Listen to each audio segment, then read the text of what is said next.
Asterigos, Curse of the Stars, is the type of game I really love running into. One that takes a well-established, well-loved structure and shuffles it around a bit, creating an experience that is familiar, but also distinct. Developed by Acme Game Studio and published by TinyBuild, Asterigos is a chipper Saturday morning Souls-light inspired by Greek and Roman mythology. While it includes many of these Souls formula ingredients, varied combat techniques and fairly comprehensible lore give the game as a whole a different flavor. On a mission to find her missing father, Hilda, an adolescent warrior, follows his trail to Aphis, an ancient city besieged by a 1,000-year-old curse. In Aphis, Hilda is a fish out of water, encountering a story of systemic inequality and xenophobia. It's a fun adventure that stays interesting and thought-provoking throughout, even if the writing is a little clunky and the combat a little rigid. There's a lot to learn about Aphis, and no shortage of documents, recordings, and dialogue trees to explain it all. Despite that, I found everything slightly tricky to follow.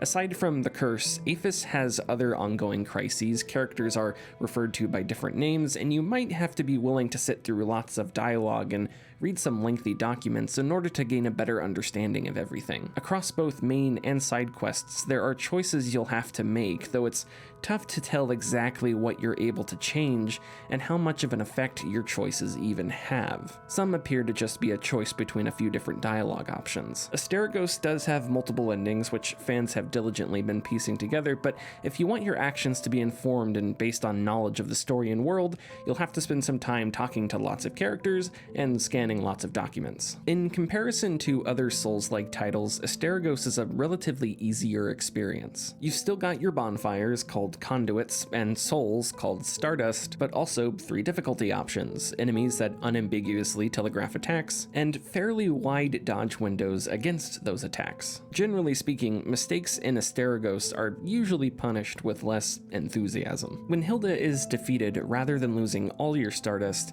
you lose just 10%, and stardust isn't used for leveling up, only to buy items and weapon upgrades. To recover Hilda's health, you'll have to rest at a conduit, which respawns enemies, or use a health potion, which tend to be pretty abundant. Her astral points, which deplete when you use one of her skills, can be recovered from resting, attacking enemies, or using stardust potions, which are more rare and expensive. Combat in Asterigos really finds its depth with Hilda's 6 different weapons, all of which you'll have from the beginning of the game. Each weapon is strategically diverse and has its own upgrade tree, weapon technique, and skills. Hilda can have 2 weapons equipped at a time and can swap in and out at will, even in the middle of combat. An awesome player-friendly design choice that encourages experimentation and improvisation, and keeps the upgrade tree interesting. Depending on which weapons you focus on, it sure seems like 2 players' experiences with combat can vary pretty widely. With the sword and shield equipped, Hilda can outright block attacks, barring she has enough stamina. As you may expect though, the sword and shield are on the slower side of her weapons. The spear has good range, and with the right timing, you can parry attacks and lunge back with a powerful counterattack. Hilda's daggers are much faster than the sword and spear, and their technique allows Hilda to dash past attacks and behind enemies, which is particularly useful for enemies with shields. It also makes Hilda invulnerable to attacks, which her roll does too, but the dash covers more ground more quickly. My favorite combo was using the sword and shield and daggers, which for me turns combat into a hybrid of the 2 weapons' speeds. I dash toward enemies, swinging my daggers, and then end the attack with a bash from the shield. When I finally hit end credits though, I had used each of Hilda's weapons for a solid chunk of time, not because I couldn't find a combination I liked, but because I really enjoyed experimenting with different synergies. I found a couple combinations I liked. Acme does a great job making each weapon useful and fun to fight with. There were even boss fights where, mid-fight, I changed which weapons I was using and switched strategies. Hilda's skills are tied to a specific weapon, but they can be used whether or not you have that weapon equipped. Stormbreaker has Hilda slashing a few times and ending her attack smashing the hammer to the ground, causing a ton of damage. It's a powerful move you unlock early on, and I stuck with it throughout the entire game. The hammer itself, though, I didn't use that much. Depending on how you build Hilda through levels and upgrades, her skills may be more or less important, and Asterigos is upfront about what all her stats mean, so planning what kind of build you want to focus on is easy and pretty straightforward. forward. When Hilda levels up, you'll get two types of points to spend: attribute points and talent points. Attribute points are split between three categories: precision, constitution, and arcane, which essentially translates to health, attack damage, and skill attack damage. Talent points, on the other hand, are allocated on the skill tree, unlocking new abilities and skills with specific weapons. There are a wide variety of skills, many of them deep into their weapon's skill tree, and no matter which weapons you use, points can be spent on any tree, so when you do level up, you may want to spend a point here and there for weapons you aren't using, just to reach a skill you want to work into combat. Through 40 hours, leveling up stayed exciting and interesting, which isn't true for even some of the biggest AAA blockbusters. Progression here may be compact,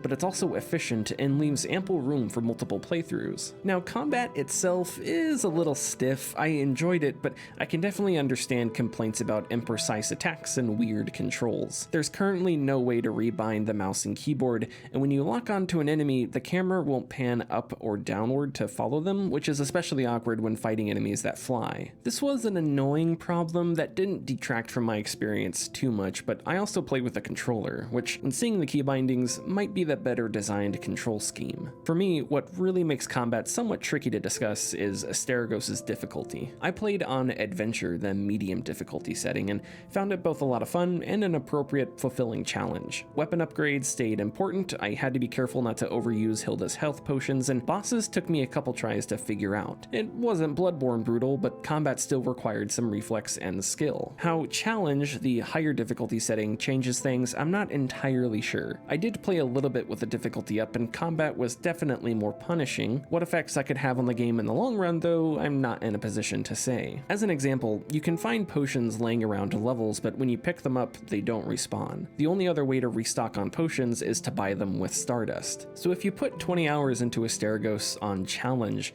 you may end up spending more Stardust on potions, leaving you less Stardust to purchase things like weapon upgrades. Hilda can also wear 4 trinkets that change her resistances and give her alternate perks like increased XP gain. In my playthrough, I'm not sure how much the resistances from these trinkets actually helped me. Play on Challenge mode, however, and those resistances that trinkets buff get severely decreased. As another example, each of Asterigos' levels, in one way or another, is connected, and levels have shortcuts like doorways and ladders that you'll eventually unlock. During my playthrough, more than a few times, I completely passed by or didn't even find these shortcuts until I really didn't need them. Because enemies pose less of a threat, shortcuts became less important. That makes finding and using these shortcuts less satisfying, and their existence more superfluous. And while this may be a part of a much larger, more complicated discussion, I think how Asterigos handles its difficulty showcases how important difficulty is to many Souls-like games. So I can't say whether or not Asterigos really becomes the game it's meant to be on a harder difficulty. What I can say though is that all of Asterigos' weapons and abilities really make me curious about what I could do with a second playthrough. There is essentially a New Game Plus you'll unlock after completing the story for the first time, and that may be where Hilda's trinkets and the finer details of her abilities really shine. In my playthrough, I reached level 51 and still have plenty of things to unlock. Asterigos' side and main quests are handled in that minimalist, somewhat obtuse style modeled around that of From Software and the Souls series. Hilda doesn't have a map, quest markers, nor really any explicit instructions and directions. She does keep a journal, which acts as both a nice character device and a pseudo quest tracker, and item descriptions may give hints or light instructions on what to do next. I am a fan of this style of quest giving. It lends itself to a kind of organic storytelling. For the most part, I enjoy and appreciate it. Hilda is, after all, an outsider, so running around and trying to figure out what items go where and the meaning behind some of these micro stories fits with her efforts to understand the city and culture at large. Portions of the city are pretty easy to get lost in, an issue Acme has acknowledged, saying they plan to make navigation a tad easier. As of writing, this update has not been released, but I think the game largely still works as is, though a few more pointers could streamline things. What helps is the content of Asterigos' side quests, which stays consistently interesting. The main quest line is all about grand magic and divine truths and powerful people. Hilda explores not only what caused the Curse of Aphis, but how it relates to the wider culture of Ephesians. The curse turned the people of Aphis immortal, unable to die by old age, but still vulnerable to danger. Where monsters roam the streets, civilians are ordered to stay in their homes, locked in for hundreds of years, unaware of exactly what has transpired in other parts of the city. That grand, transcendent scale of Aphis as a city of myth and magic, side quests scale down. Now you're dealing with people across classes, sometimes average citizens or slaves, doing their best to live in a city wrought with terror, monsters, addiction, and stagnation. It's all decently written and shows a human side of a city that, initially, appears totally hostile to outsiders and completely apathetic to those deemed lower by its social caste system. It's always a good sign, I think, when you put a game down but kind of want to pick it right back up again. That happened to me with Asterigos. It definitely isn't perfect, but after 43 hours, during which I skipped a lot of side quests and optional routes, I find myself seriously considering starting New Game Plus and cranking up that difficulty one day in the future. It may not be as elegant as its inspirations and may not break new ground, but Asterigos doesn't have to. It effectively finds its footing as a solid action RPG with fun characters and an engaging story.